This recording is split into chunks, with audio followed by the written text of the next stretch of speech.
Tanda hubung. Assalamualaikum warahmatullahi wabarakatuh. Sahabat yang beriman, semoga kita dalam lindungan Allah, amin ya robbal alamin.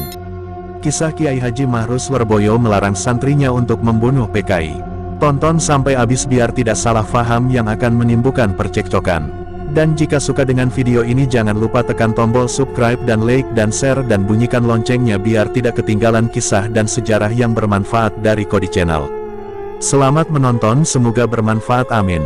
Dari masa-masa awal pondok pesantren Lirboyo, selain masyarakatnya yang terkenal kurang bermoral, desa Lirboyo juga merupakan salah satu sarang besar bermukimnya orang-orang berpaham komunis.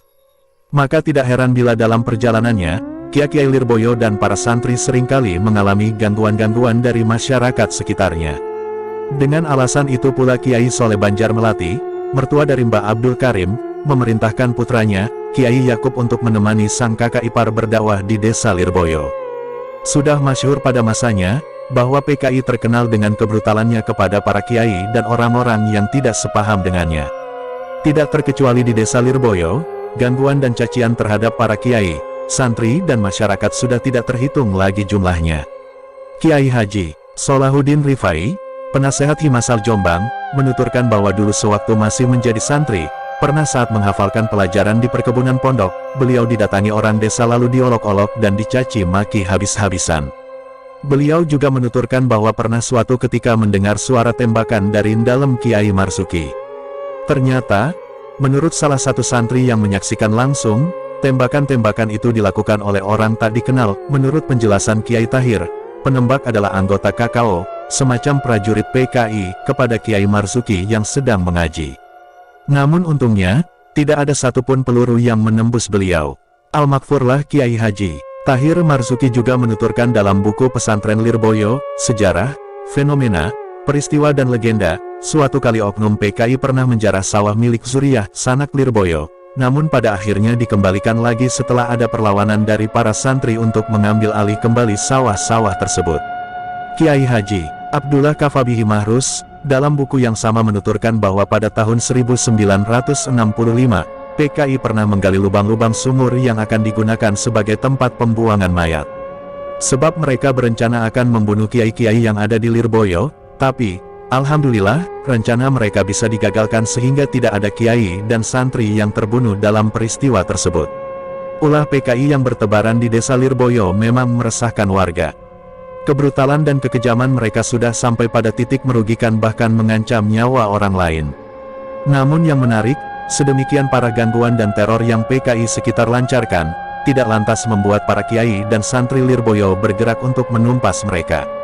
Ketika para pemuda Ansor memasuki Lirboyo dengan tujuan menumpas para PKI yang sering berulah itu, Mbah Mahrus malah melarangnya.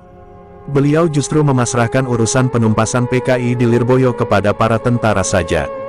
Padahal di tempat-tempat lain, pemuda Ansor selalu berada di garda terdepan untuk melawan tindakan-tindakan komunis.